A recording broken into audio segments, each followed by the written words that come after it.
लद्दाख के अंदर laboratory technicians, laboratory assistant, blood bank technicians के लिए केमी हेल्थ केयर डायग्नोस्टिक्स की जानिब से यूनियन टेरिटरी लद्दाख के दोनों डिस्ट्रिक्ट्स में वर्कशॉप और ट्रेनिंग सेशन किया जा रहा है। इस सेशन का मेन मकसद क्या है, ट्रेनिंग का मेन मकसद क्या है, हमारे साथ दो ख़ास मेहमान ज्वाइन करेंगे। जनरल मैनेजर एजाज शाह साहब और उनके साथ साथ हमारे साथ managing director Shri Sanjeev Kaul.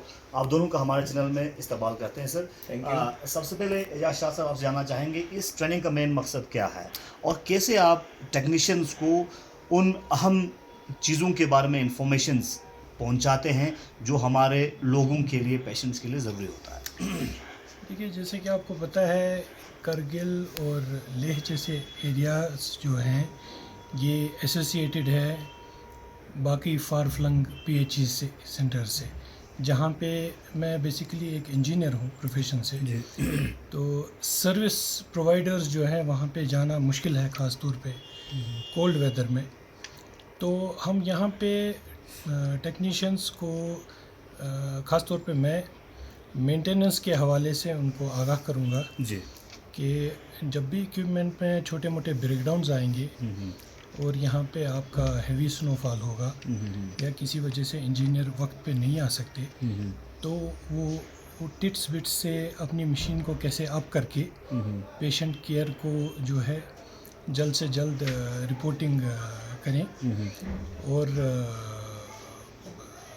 Patient services का जो है वो टाइम जो है, टाइम फ्रेम, उसको मद्देनज़र रखे जल्द से जल्द रिपोर्ट्स दें।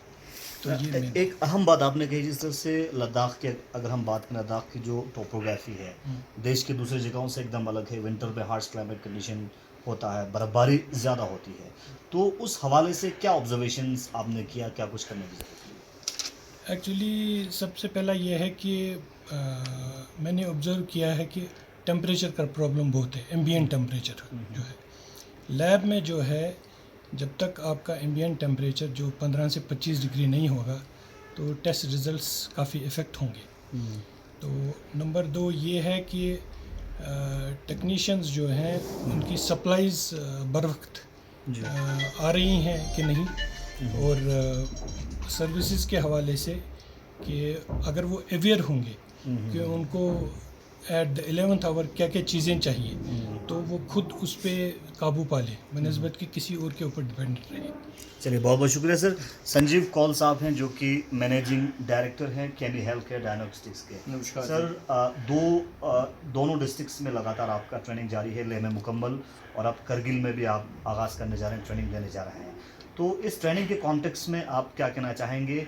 जिस तरह से सर ने भी कहा कि यहाँ पे ख़ासकर जो टेक्नीशियंस हैं उनको अहम ट्रेनिंग मुहैया किया जा रहा है, तो प्रायोरिटी बेसिस पे किस तरह की ट्रेनिंग आप मुहैया कर रहे हैं? नमस्कार। ये बहुत ही हम खुशगवार के कि हमें मौका दिया गया कि हम करगिल और लेह में दोनों जगह पे ऐसे प्रोग्राम शुरू करें जो आज तक अभी तक नहीं हुए हैं as per the diagnostic companies concern. Definitely अगर वो ट्रेनिंग एक लेवल पे देते होंगे, बट ओवरऑल सारी हमने ऑब्जर्व किया, क्योंकि हम 1 साल से आ रहे हैं, वैसे तो 2-3 साल से हम काम कर रहे हैं, बट 1 साल से हम थोड़ा सा कंटिन्यूसली आ रहे हैं। हमने ऑब्जर्व किया कि जो बहुत ज़रूरी छोटी मोटी चीज़ें हैं वो लैकिंग है। हालांकि ये बाकी स्टेट्स में भी है, ऐसा नहीं है कि सिर्फ लद्दाख और करगिल में है। हम ये अवेयरनेस हमारी तरफ से, हमारी कंपनी की तरफ से ये हमने मुहिम चलाई है कि हम ये अवेयरनेस प्रोग्राम करें। इसके बहुत फ़ायदे हैं, क्योंकि आजकल माना गया है कि 60 to 70% जो पेशेंट की एडमिशन, उसकी मेडिकेशन और उसके बाद डिस्चार्ज, वो सारा रिपोर्ट्स पे डिपेंड करता है।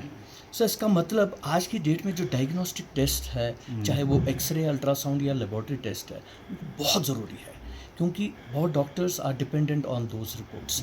सो इसलिए उस चीज़ों को एग्जैक्ट रिपोर्ट देने के लिए क्या क्या चीज़ें बहुत ज़रूरी है, छोटी मोटी चीज़ें हैं। क्या क्या, जैसे थोड़ा जैसे मैं बोलूँगा कि आपको बता दूँगा कि जैसे सैंपल लेना है, इसका वाकई में करेक्ट वे क्या है सैंपल लेने का। आपको पता नहीं, आपने देखा होगा टॉर्निकेट हम यहाँ बाजू पे लगाते हैं, वो कितनी देर तक लगना चाहिए? अगर ज़्यादा देर लगा तो उससे क्या क्या इफ़ेक्ट हो सकते हैं? आपको किस टाइप का सैंपल और कितनी देर में उसको लैब में पहुँचाना चाहिए? उसको सेंट्रीफ्यूज हम कहते हैं, सेंट्रीफ्यूज कितनी जल्दी करना चाहिए और कितनी जल्दी नहीं करना चाहिए, ये भी बहुत ज़रूरी है। आपका टेम्परेचर कितना है, जो आप सामान रिएजेंट्स वगैरह टेस्टिंग के लिए उसका टेम्परेचर क्या होना चाहिए, आप जो पेपेटिंग करते हो वो कितनी ज़रूरी है, उसकी छोटी मोटी चीज़ें जो है। हम ऑटोमेशन में चले गए, बट इसका मतलब ये नहीं है कि हमारा मैनुअल वर्क बिल्कुल ख़त्म हुआ, नहीं। इन चीज़ों लद्दाख में खासकर टेक्नीशियंस को डायग्नोस्टिक सेंटर्स में किन किन चीज़ों के ऊपर फोकस करने की ज़रूरत है? सर फोकस तो हर एक चीज़ बहुत ज़रूरी है। ऐसा नहीं मैं बोलूँगा कि इस चीज़ पे फोकस कर लीजिए, बाकी चीज़ पे फोकस मत कीजिए। फोकस तो हर एक चीज़ में करना चाहिए कि जब आप सैंपल लेते हो उसको कैसे ले रहे हो, फिर उसको कैसे स्टोर कर रहे हो, फिर अगर उसको आपको ट्रांसपोर्ट करना है किस टेम्परेचर पे ट्रांसपोर्ट करना है। जब आप टेस्टिंग शुरू कर रहे हो उसमें उस वक्त आपको इक्विपमेंट का क्या क्या चेक करना चाहिए, हम क्वालिटी कंट्रोल लगाते हैं कि नहीं।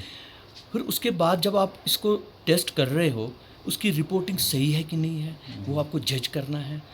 जब हम रिलीज़ करते हैं रिपोर्ट्स उस वक्त भी डॉक्टर साहब उसको चेक करते हैं क्योंकि उसके कुछ सिम्टम्स हैं। तो ये सारी हर एक चीज़ की आपकी जो मशीन्स है दे आर योर बेबीज़, एक लेबोरेटरी टेक्नीशियन के ये बच्चे हैं, उनका कैसे ख्याल रखना है, उनकी सर्विस प्रॉपर हो रही है कि नहीं हो, टाइम पे हो रहा है कि नहीं है।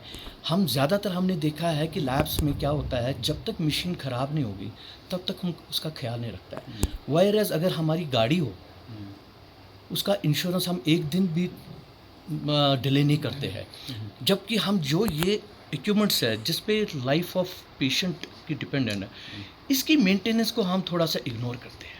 तो ये हम थोड़ा सा अवेयरनेस लगाते हैं कि कितना इम्पॉर्टेंट है ये चीज़ें, इस पे फोकस कर लीजिए। हम एडमिनिस्ट्रेशन को भी थोड़ा सा बता रहे हैं कि इस चीज़ों पे भी फोकस करना है, हमें सिर्फ इक्विपमेंट्स नहीं लाने हैं, उनके बैकअप देखना है। और हमारी कोशिश है, हमारे पास कुछ न्यू टेक्नोलॉजी है कि जो रिमोट एरियाज़ में है वहाँ पर ऐसे इक्विपमेंट्स होने चाहिए जो मेंटेनेंस फ्री हो। सर, जिस तरह से लेह में जब आप वर्कशॉप कर रहे थे, ट्रेनिंग कर रहे थे, वहाँ पे यकीनन आप लोगों ने टेक्नीशियन से बात किया होगा, तो वहाँ से आपने क्या पाया, पॉजिटिविटी और कमी क्या देखा?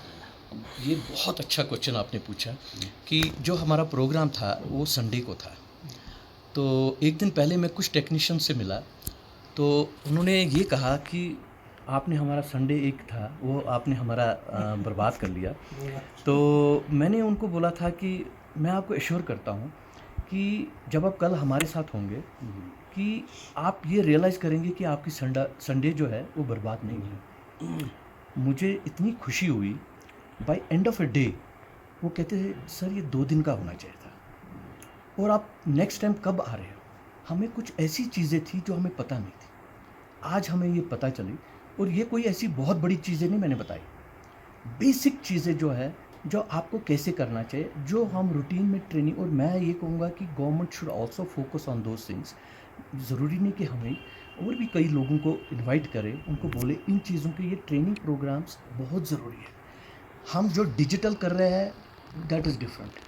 1-to-1 ट्रेनिंग में बहुत फ़र्क पड़ता है। आज की डेट हम कहते हैं कि सब कुछ यूट्यूब पे अवेलेबल है, सब आप व्हाट्सअप पे मिलेंगे, हम शेयर करते हैं। तो वो ट्रेनिंग मेरे हिसाब से I am not in favour of that type of a training. जब तक हम 1-to-1 नहीं मिलते तो तब तक कई चीज़ें क्लियरिटी नहीं होती है। सो हमारा यही रिक्वेस्ट है, इवन एडमिनिस्ट्रेशन को भी हम बोलेंगे, हम already we are thankful to the director of Ladakh, CMO साहब का भी बहुत शुक्रगुजार है। उन्होंने कहा कि नहीं ये बहुत अच्छा है, उन्होंने इनिशिएटिव लिया है एंड मुझे लगता है आगे भी है। और हम अपनी तरफ से कोशिश आते रहेंगे यहाँ पर जब भी हमें बुलाएंगे, क्योंकि ये ट्रेनिंग कंटिन्यूस होनी चाहिए। सर, ड्रग कंट्रोल ऑर्गेनाइजेशन की तरफ से किस तरह की समर्थन मिल रहा है इस इवेंट को कामयाब कराने के लिए? ओके, बशीर साहब ड्रग कंट्रोलर ऑफ इंडिया और हमारे यहाँ पर ड्रग इंस्पेक्टर दास साहब भी है, बहुत सपोर्ट इनका हो रहा है क्योंकि हमें ये थोड़ा सा डायरेक्शन दिखा रहा है, because we are new to this area. Drug controller साहब ने हमें थोड़ा सा गाइड किया कि क्या क्या चीज़ें, तो ऑर्गेनाइज दिस इन ले में उनका काफ़ी साथ है। यहाँ पर मुमताज़ साहब है, वो भी हम उनका हेल्प ले रहे हैं और हमें बहुत we are very thankful to them. और इससे उनको भी थोड़ा पता लगता है कि what are the equipments, what type of equipments are in the diagnostic, क्योंकि आज की डेट में कुछ इक्विपमेंट है they have come under the drug and cosmetic act, some of the equipments. Devices, हम मेडिकल डिवाइसेस जो आए हुए हैं they are under the, so उनको भी थोड़ा बहुत पता चल रहा है। मुझे बड़ी खुशी हुई कि जब लद्दाख में आया, मुझे नहीं उम्मीद थी कि ड्रग कंट्रोल साहब पूरा दिन बैठेंगे हमारे साथ, बट जो ही उनको देखते रहे, उनका इंटरेस्ट डेवलप हो। उनकी अपने टीम के भी बंदे थे, आई फॉरगॉट हिज नेम, तो वो भी पूरा दिन बैठे, and it's a commendable, like उनको इंटरेस्ट हर आधे घंटे बाद उनका इंटरेस्ट डेवलप हो रहा था। सर, लद्दाख के आखिर पे टेक्नीशियंस को, लाहौर कारगिल के सभी डायग्नोसिस सेंटर्स के टेक्नीशियंस को आप किस तरह के मैसेज देना चाहेंगे? सर, मैं उनको एक ही मैसेज देना चाहता हूँ कि आज की डेट में उनका रोल बहुत बहुत इम्पोर्टेंट है फॉर द पेशेंट केयर। मैं हमेशा यही कह रहा हूँ, जो भी वो सैंपल ले रहे हैं उसको ये सोच लीजिए, ये हो सकता है कल उनके किसी रिश्तेदार का भी सैंपल हो सकता है। मैं भी इसलिए कर रहा हूँ कि मुझे ये नहीं पता है कि कल कभी भी कोई मेरा रिश्तेदार या मेरे अपना लद्दाख या करगिल में आ जाए तो उसका सैंपल कैसे हैंडल किया जाए। तो हम उनको यही अवेयरनेस करते हैं, क्योंकि आज उनकी इम्पोर्टेंस बहुत है। आज से 15 साल 20 साल इतनी नहीं थी, बट आज की डेट में, आई सेड अर्लियर, 70% आपकी मेडिकेशन, एडमिशन एंड जो डिस्चार्ज है, that is depends upon the report. I don't want to take the away from the role of a doctor, but still I will say they are very important for the doctors, for the patients. So their life is, patient's life is in their hand. Thank you sir. Thank you. आप क्या कहना चाहेंगे sir, आखिर पे क्या पैगाम देना चाहेंगे? आगे तो मैं यही पैगाम देना चाहूँगा कि टेक्नीशियंस जो हैं उनको सतर्क रहना चाहिए, अपने काम में इग्नोरेंस नहीं करना चाहिए। हमने, जैसे कि कोल साहब ने बोला, बहुत सारी बेसिक चीज़ें जो हमने देखी लेबॉरेटरीज़ में मिसिंग है, जैसे कि टिश्यू पेपर है, नीडल कटर जो है वो कहीं पे इलेक्ट्रिक्यूशन का है, जिसमें फ्यूम्स वगैरह आ सकते हैं जो पोल्यूशन फैला सकता है, तो ये हैंड हेल्ड होना चाहिए। इसी तरीके से जो है क्या कहते हैं, छोटे मोटे मेंटेनेंस गैजेट्स अगर उनके पास होंगे, यानी स्क्रू ड्राइवर, प्लायर वगैरह, और जो भी लड़के उनके बतौर इंजीनियर के वहाँ आते हैं मेंटेनेंस के लिए, उनसे वो थोड़ा गाइडलाइंस ले लें कि फॉर एग्ज़ाम्पल कोई ऐसे छोटे मोटे ब्रेकडाउन्स आए तो हमको उस टाइम क्या क्या इकदाम लेने चाहिए जी, ताकि हम मशीन को हमेशा एट द ऑप्टिमम लेवल रख सकें। बहुत बहुत शुक्रिया। हमारे साथ दो खास मेहमान केमी हेल्थ केयर डायग्नोस्टिक सेंटर के दो खास मेहमान हमारे साथ बात कर रहे थे, और केमी हेल्थ केयर डायग्नोस्टिक सेंटर की जानिब से यूनियन टेरिटरी लद्दाख के लेह और करगिल में डायग्नोस्टिक सेंटर्स के टेक्नीशियंस के लिए ट्रेनिंग और वर्कशॉप किया जा रहा है।